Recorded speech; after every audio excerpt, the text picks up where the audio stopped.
waghfir lahu warhamhu wa'afi wa'fu anhu waghfirlahu dzunubahu amin ya Allah ya rabbal alamin afana Allah bil Al-Fatihah. A'udzu billahi minasy syaithanir rajim. Bismillahirrahmanirrahim. Alhamdulillahi rabbil alamin arrahmanir rahim maliki yaumiddin. Iyyaka na'budu wa iyyaka nasta'in ihdinas siratal mustaqim. Siratal ladzina an'amta 'alaihim. Falima teh enakeun mik teh di.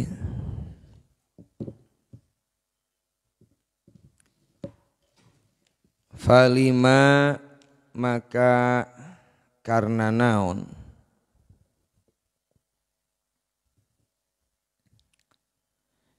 yahbitu ngalebur itu alim amalahu kana amalna alim wa yadurru jeung ngamadaratkeun alim dinahu kana agamana alim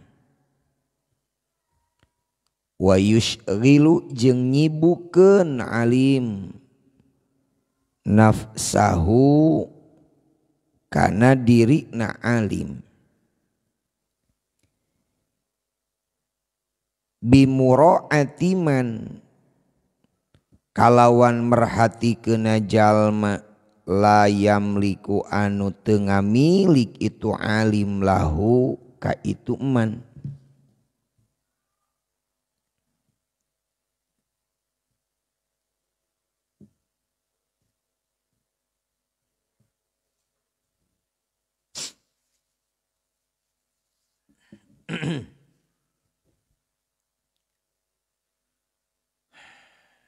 fil haqiqati dina hakikatna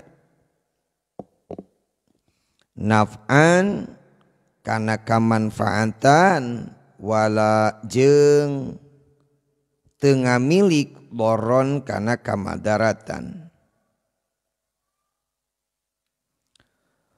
ma'a annallaha sarta sayaktosna Allah yutli'u eta ningalikeun Allah hum ka itu man ala niyatihi kana niatna itu alim wa qubha sariratihi jeung kana goreng hatena itu alim kama seperti perkara soha anu geus sahih itu ma fil hadisi dina hadis lapad man sama'a sami Allahu bihi wa man ra'a ra'allahu bihi man ari saha jalma sama'a anu meredenge man sami'a tah meredenge saha Allahu Gusti Allah bihi kasih man waman jeung ari saha jalma ra'a nu gawe ria si man ra'a tah ningalikeun ria saha Allahu Gusti Allah bihi kasih man mun tiluhur aya wa min adwiyatil ujibi kahanapna teras jalma nu ujub bakal ditembongkeun ku Allah ka ujubanana jalma anu ria oge isuk pageto bakal ditembongkeun karyaanana matak kudu belajar apik jeung ngabiasakeun supaya urang ngalatih diri yen urang ngabiasakeun henteu ujub ngabiasakeun henteu ria wa min adwiyati ihtiqarin nas jeung eta tetep tina pirang-pirang ubarna ngahinakeun batur supaya orang ulah moyok batur supaya orang tengah hina wae kasaha ka batur kumaha carana Ya, dia dibahas. Di antawisna tadabbaru eta mikir-mikir itu alim kaulahu kana dauhan Allah Ta'ala. Quran surah Al-Hujurat ayat 11. La yashhar qaumun min qaumin asa ayyakunu khairam minhum. Surah Al-Hujurat ayat 11. La yashhar ulah ngahinakeun saha kaumun hiji kaum min kaumin ti kaum anu sejen atawa ka kaum anu sejen. Asa boa-boa ayyakunu yen bukti itu kaumin nu kadua ya.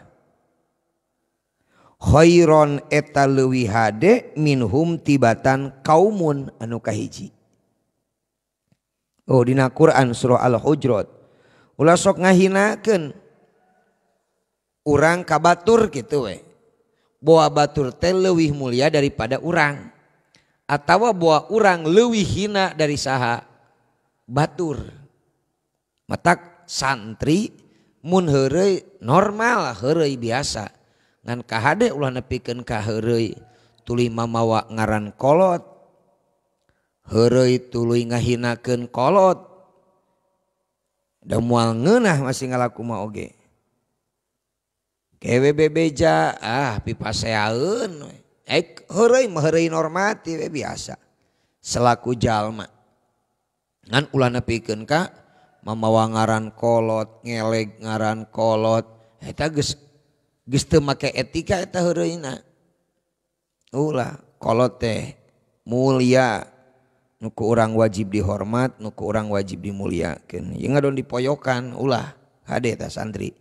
Karena sok loba nu kitu teh santri-santri hate. Al ayata kudu neruskeun anjeun kana ieu ayat.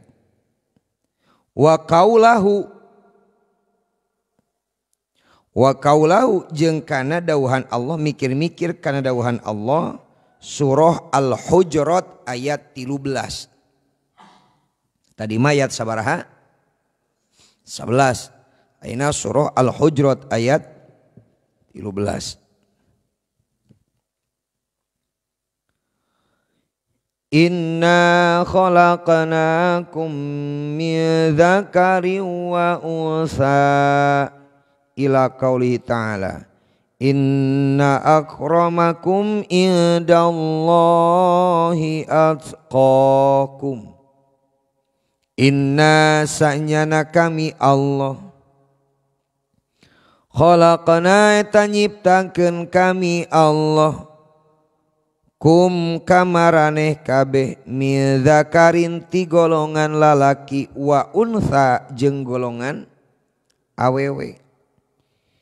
Ila qaulihi ta'ala dugi kana dawuhan Allah Ta'ala inna akramakum sa'nyana ari pangmulia-mulia na ti maraneh kabeh indallahi mungguh Allah atqakum eta pangmulia-mulia na ti maraneh kabeh. Tuh rek golongan lalaki rek golongan awewe secara pangkat darajat di payunan Allah sami duanana oge rek lalaki rek awewe nu ditingali ku Allah mah takwana kualitas keimanana kualitas katakwaanana.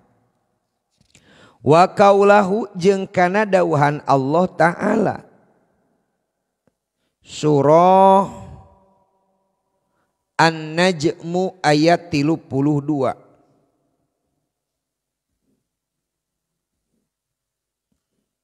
Surah An-Najmu ayat 32.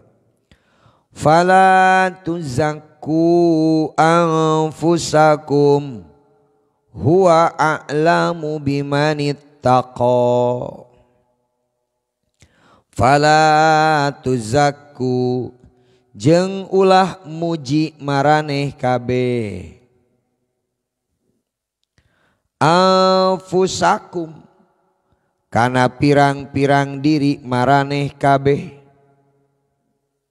Huwa ari Allah a'lamu eta langkung uninga Allah biman kajalma ittaqo anu leuwih takwa itu man. Tuh ulah sok muji kana diri bahwa anu dipuji ku diri teh leuwih hina ya. Urang we muji sorangan ya. Wah muji sorangan urang mah pang anukna urang mah pang hebatna. Hareupeun batur bahwa anu dihareupeun urang teh eta teh leuwih hebat leuwih mulia daripada saha urang. Nya kitu teh kasalahan sorangan masuk kapireupeunan ngan kahadean sorangan mun sok katembong wae. Ari ka batur kasalahan batur katembong wae, kahadean batur kakarek sok kapireupeunan ku urang teh. Jadi selalu merasa diri paling baik, selalu merasa diri paling benar, eta kudu diwaspadai. Farubbama kana maka terkadang bukti ieu gancang teuing teh. Henteu. Saha al-muhtaqaru jalma anu dihina, jalma anu dipoyok.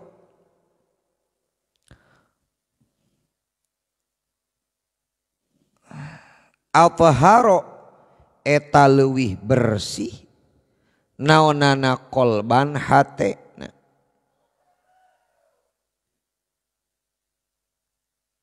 Indallahi mungguhing Gusti Allah. Wa azka jeung leuwih suci naonana amalan-amalanana. Wa akhlaso jeung leuwih ikhlas naon niatun niatna. Tuh karena terkadang jalma nu dihina misalna ku urang eta leuwih bersih hatena, leuwih suci amalanana, maksudna leuwih hade jeung leuwih alus leuwih ikhlas dina pada niatna. Pakaian alus teu ngajamin kana kasucian hate, pakaian alus teu ngajamin kana kabersihan amal, pakaian alus teu ngajamin kana keikhlasan niat. Nu terang kualitas hatena, nu terang kana kualitas amalna, nu apal kana kualitas niatna ngan diri jeung pangeran. Maka urang ulah sok nuding batur maneh mah teu ikhlas. Ulah atau maneh mah teu alus niatna ulah. Karena teu katingali nu apalna ngan diri jeung saha? Jeung Allah. Tak ulah menganggap orang lain leuwih handap daripada urang. Orang lain menganggap lebih hina daripada urang. Kama seperti perkara kilang dicarioskeun itu mah. La tahtaqir fil alamina aqallahum fala rubbama kanal hakiru ajallahum. La tahtaqir fil alamina aqallahum fala rubbama kanal hakiru ajallahum. La tahtaqir ulah ngahinakeun anjeun fil alamina dina sakabeh ieu alam isi alam aqallahum kana anu pangrendahna tina alamin. Fala rubbama kana terkadang bukti saha al hakiru bimakna muhtaqor anu dihina ajallahum eta leuwih mulyana itu ti alamin. Tah gitu. Ningali kasucian non amal kasucian hate, ningali kabersihan hate, ningali kasucian amal, ningali keikhlasan niat teu bisa diukur ku ningali secara fisik, secara zahir. Karena aya anu urang teu mampu sanajan jeung babaturan deukeut sorangan, urang teu bisa mampu ngaidentifikasi kana sanyatana atawa hatena atawa niatna. Hese teu bisa. Ada lain pangeran urang mah. Maka ulah wani-wani tah. Nya ulah wani-wani. Kade ulah sok popoyok cek tadi oge. Boa nu dipoyok ku urang teh leuwih mulia daripada urang sorangan nu moyokna. Hartos.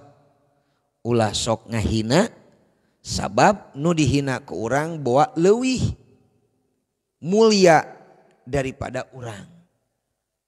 Kan jalma menilai teh ya urang ningali ku dohir, menilai seseorang teh mulia teh beda. Aya memandang kemuliaan seseorang karena ditingali tina hartana, usia mah beunghar dihormat ku urang teh.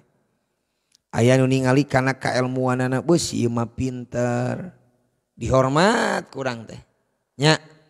Aya ningali kana turunanana, ieu mah budak ajengan, ieu mah budak pejabat, ieu mah budak kiai, dimuliakeun ku urang teh. Kadang-kadang sok kitu tah urang teh. Oh ieu mah jalma nu biasa, dianggap sepele, boa eta teh leuwih mulia atawa keur nyumputkeun identitas diri meh teu kapanggih ku batur. Hartos teu?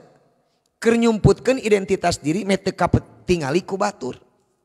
Hanas ku urang dipoyok ku urang disepelekeun, sing horeng ieu teh jalma alim, sing horeng ieu teh jalma anu mulia.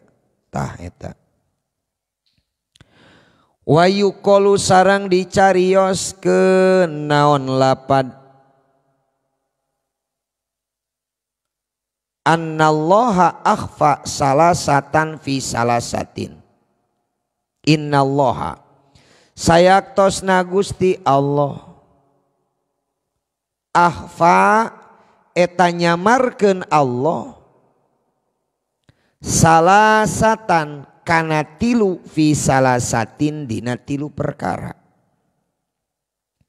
Allah nyumputkeun kana tilu perkara dina tilu perkara. Nyumputkeun naon?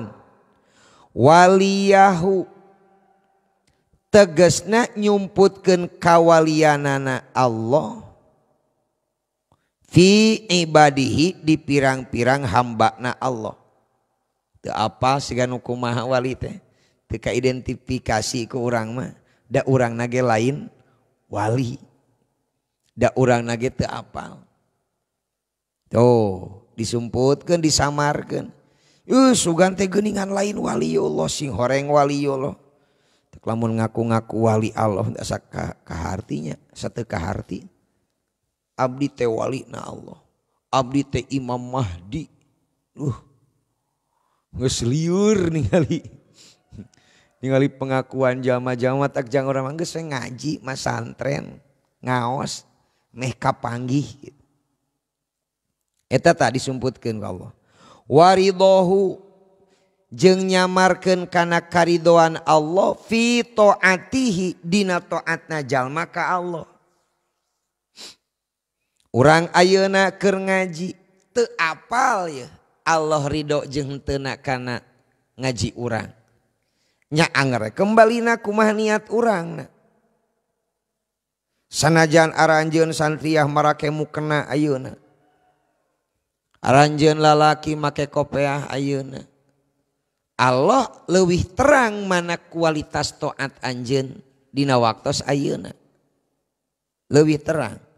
Wa ghadabahu jeung nyumputkeun kana babenduna Allah fi ma'asihi dina pirang-pirang maksiatna ka Allah. Ku Allah disumputkeun keheulna Allah, benduna Allah ka hambana teh disumputkeun. Dina pada kieu. Jalma usaha salat henteu, ngaji tara, usahana teh maju. Tah boga rasa Allah teu keheuleuan ka urang, da geuning urang teu salat oge usaha urang lancar. Allah teu keheuleuan ka urang, da geuning urang teu ngaji oge anger boga duit. Allah geuning teu keheuleuan ka urang, da geuningan urang teu puasa, urang teu zakat, urang teu salat oge, pakasaban urang ngadon leuwih loba. Boga rasa bahwa nalika usaha lancar Allah teu bendu ka urang. Nalika urang cager jag-jag Allah teu bendu ka urang. Nalika urang naon deui usahana maju bari urang teu salat, urang tara zakat, Allah teu bendu ka urang. Jadi ulah boga anggapan benduna Allah atau kieu. Ulah boga anggapan kulancarna usaha bari ninggalkeun salat Allah teu bendueun ka urang. Jadi ulah dianggap bahwa benduna Allah teh mun urang usaha hese oh Allah teh keheuleuan ka urang. Lamun urang usahana hese atawa seureut atawa naon lain sirit teh. Lamun urang kasab tanina gagal Allah teh meureun keheuleuan ka urang. Henteu. Karena cara nguji Allah ka manusia beda-beda. Sehat wae urang keur jag-jag awak.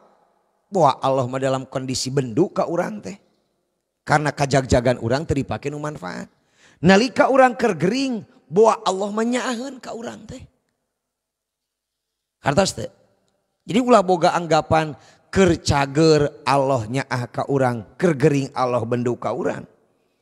Ulah boga anggapan keur usaha maju Allah nyaaheun ka urang, usaha keur menurun Allah keur bendu ka urang. Bawa keur usaha maju Allah teh keur benduk-bendukna ka urang. Tah kitu, teu apa.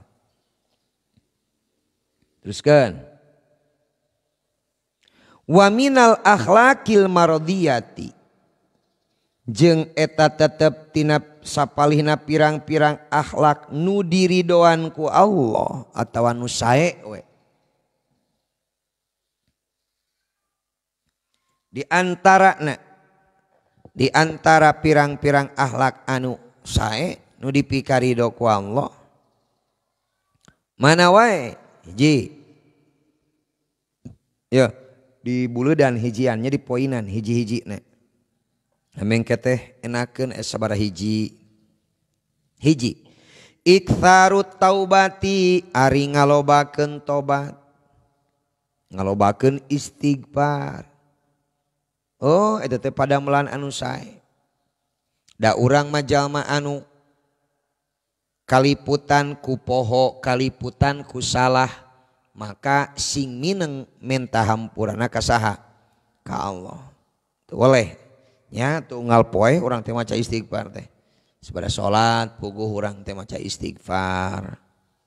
Ulah liren. Ulah boga rasa ada urang masa teu boga dosa. Ta eta teh ku kituna ge naon?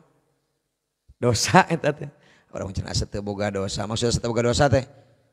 Naon urang kudu make istighfar da urang masa teu boga dosa. Eta ku ngobrol kituna ge dosa eta teh. Justru urang mah loba dosa da jelema biasa. Lain nabi, lain malaikat. Wal ikhlasu jeung kaduana ikhlas. Ikhlas karena Allah cek tadi ge wal ikhlaso. Dap. Terus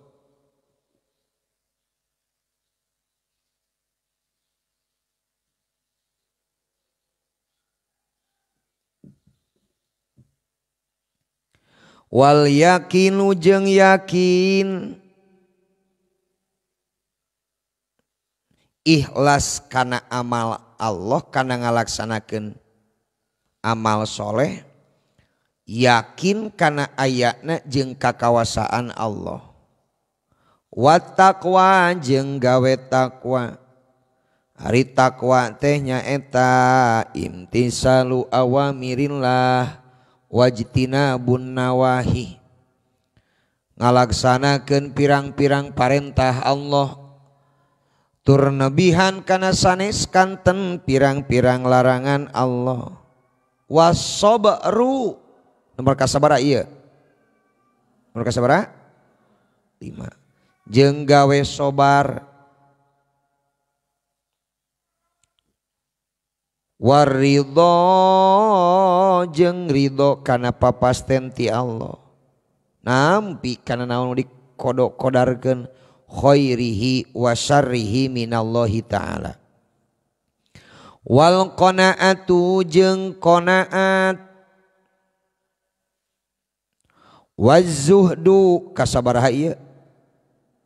8 jeung zuhud.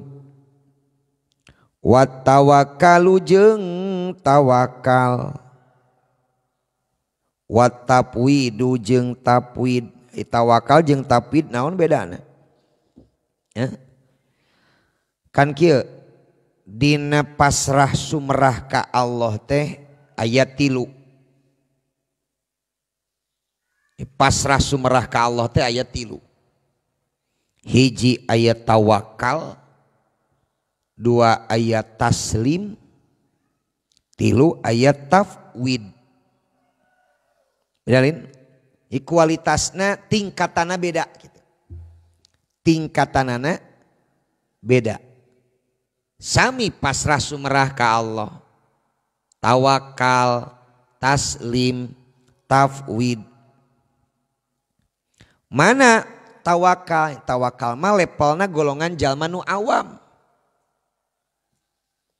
Ya Allah, pasihan abdi rezeki. Tawakal ka Allah. Golongan tingkat nu awam. Ayat taslim. Lamun taslima golongan anu khusus. Kuring atawa Gusti abdi teterang mana anu terbaik. Naha abdi diberi rezeki atawa henteu. Allah anu langkung uninga mah. Ai tawakal mah Gusti pasihan abdi rezeki. Abdi nuju usaha ayeuna mugi Gusti gampilkeun rezeki abdi. Eta tawakal. Taslim Gusti abdi teterang. Nah abdi dipaparinan rezeki pimaslahateun jang abdi. Atawa abdi teu dipaparinan rezeki leuwih pimaslahateun jang abdi. Waleuwih dalem teh kitu.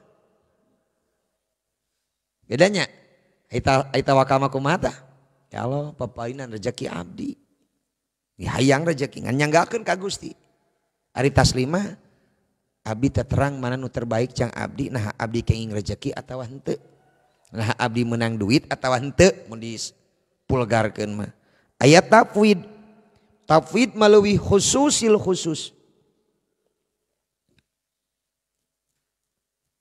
Naon ari tafwid mah? Ya karatag tafwid mah ya Allah pasihan abdi karidoan.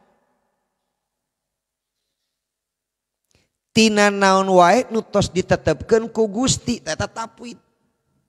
Jadi tafwid mah leuwih dalem pisan. Tawakal, taslim, tafwid. Contohna tawakal, ya Allah abdi aya nuju damel mugi Gusti ngagampilkeun kana rezeki abdi. Tawakal. Taslim urang keur gawe, ya Allah abdi teterang. Nah ayeuna teh pakasaban abdi teh pisaeun atawa pimadarateun. Upami kupisaeun gampilkeun, upami kupimadarateun tebihkeun. Tafwid. Taslim, ya Allah abdi marido kumaha wae kondisina pamasihan ti Gusti. Leuwih jero. Jadi beda. Jang urang meh apal. Terus wa husnu sarirati jeung bersih hate. Nah, ya di antara naon tah? Di antara akhlak anu dipikarido ku saha? Ku Gusti Allah. Di antara akhlak nu dipikarido Gusti Allah. Wa husnus sarirati, bersih hate. Teu goreng hate. Oh depang capek-capek atuh zaman lu goreng hate. Gorengan mengenaheun. Goreng hati ayam eta mah enak. Bersih hate.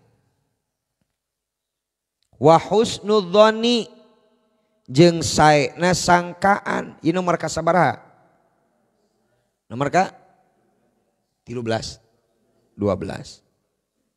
Husnul dzan, sae sangkaan, sangkaan ka Allah, sangkaan ka papada manusia. Ulah boga sangkaan ka Allah goreng, cenah Allah maka abdi teh teu nyaahun.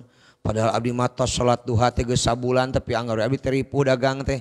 Nah, maneh sok nyanyahoana tunggu sih maneh jadi pangeranna.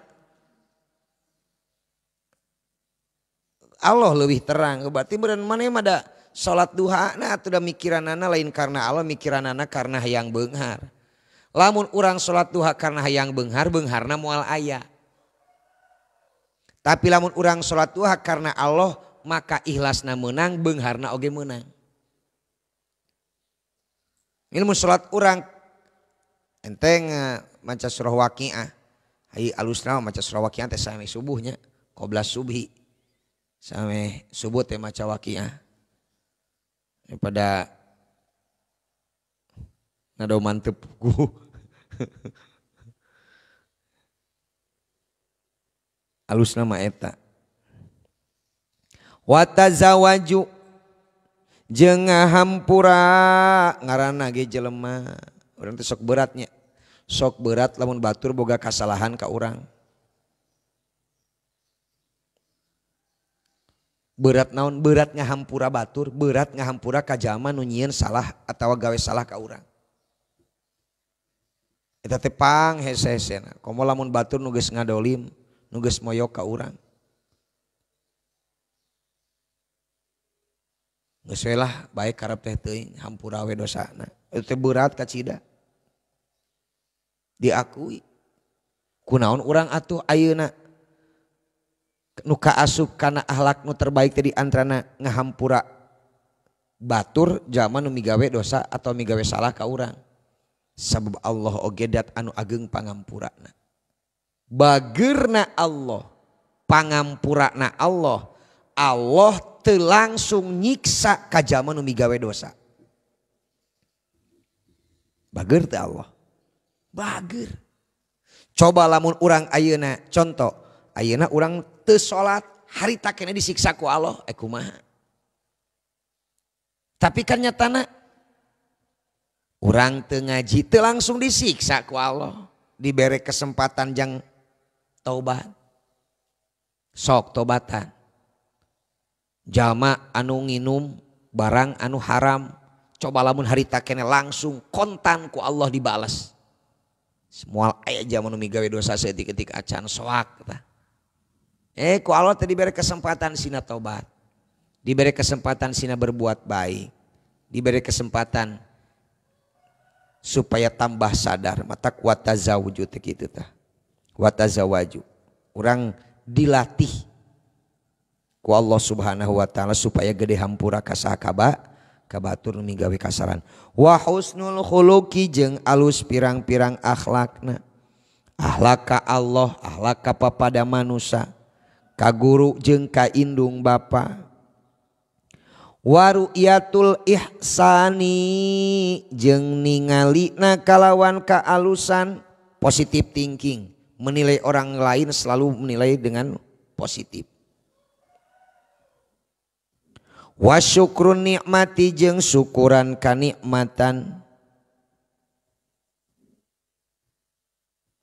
Wasafaqatu jeung welas alias nyaahan. Syukur kana kanikmatan teh salah sawiosna teu kopet. Da jalma nu kopet teh syukuran teh. Urang mah ulah kopet ka hade. Salagi boga, salagi mampu. Tapi lain berarti datang duit di kolot, di wesel atau di transfer ya tah bakal jang bulan ayeuna ka kareki harita dikirim duit, geus harita kene dibagikeun ka kabehan. Ih kapancan teu keng kopet. Itu isukna balangsak. Disesuaikan jeung kemampuan. Sesuaikan jeung kemampuan. Isukna geus eueuh duit papadog we. Sing maneh mah kumahanya mereka batu rajin papadog oge rajin. Lieur. Sesuaikan jeung kemampuan. Wasafaqatu jeung nyaahan welasan ala khalqillahi ka pirang-pirang makhluk Allah. Oh. Wal haya'u jeung ngarasa era minallahi ta'ala ti Gusti Allah ta'ala wa minan nasi jeung ti jalma-jalma. Nomor kasabaraha eta? Wal haya'u nomor sabaraha eta? 18. Berarti di antarana akhlak mardiyah teh nomor ke-18 naon? Naon? Ngarasa amat kudu minang mudakarah amat. Gus alus kamari aduh. Nya naonna komunikasina Anita geus alus.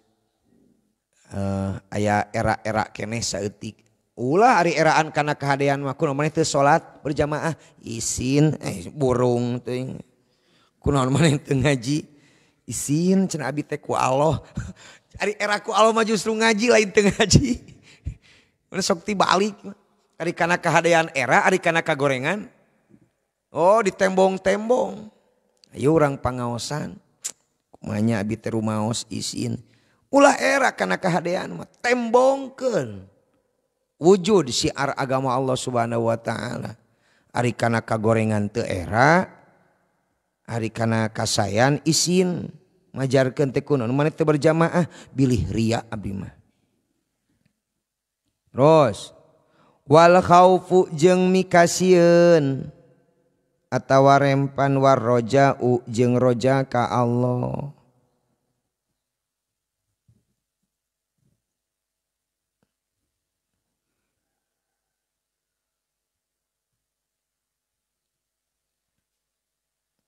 Wa mahabbatullahi jeung ari mika cita ka Allah peun heula. Berarti nepi kana warroja sabaraha hiji tamin akhlakil mardiyah. Minal akhlakil mardiyah sabaraha hiji? 20. Hiji naon wae? Hiji 2 3 4 5 6 genep 7 8 salapan 10 11 12 13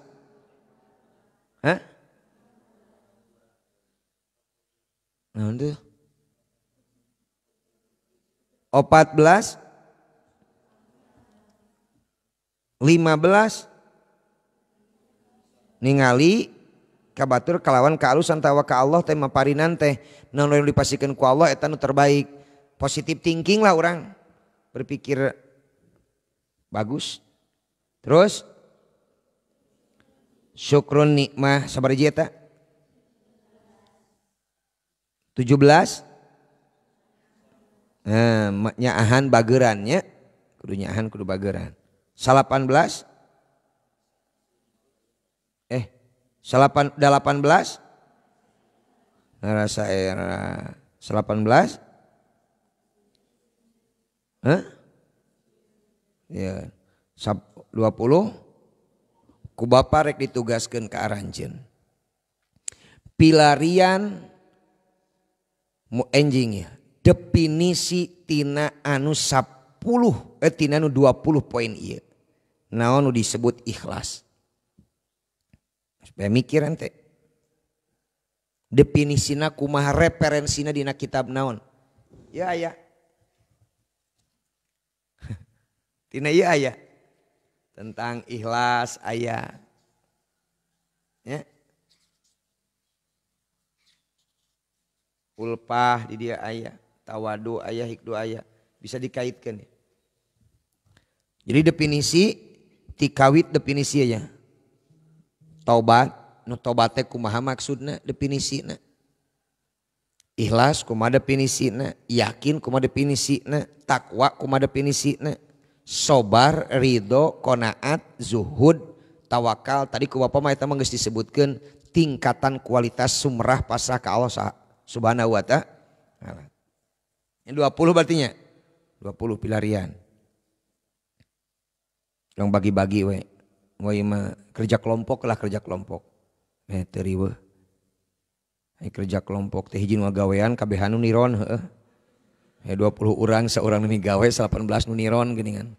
Bagi-bagi atuh sok ente neangan bab ente ikhlasna ku ente, urang bagian sobarna, anjeun bagian tawakalna. Nuhi abdi bagian niron sadayana. Ulah sing daek neangan lah yang bagian niron wae.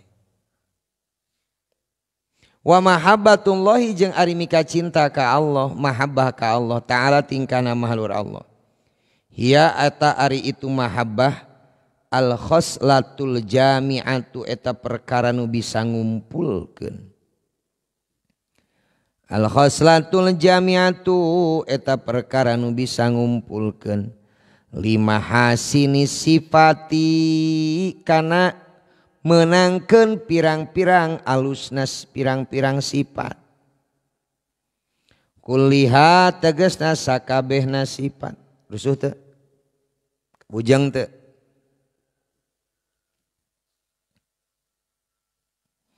Wa innama tatahaqqaqu jeung pastina bisa nyata itu mahabbah bisa bukti bimuta baatihi ku sabab nuturkeuna ka Kangjeng Nabi Muhammad sallallahu alaihi wasallam. Ya.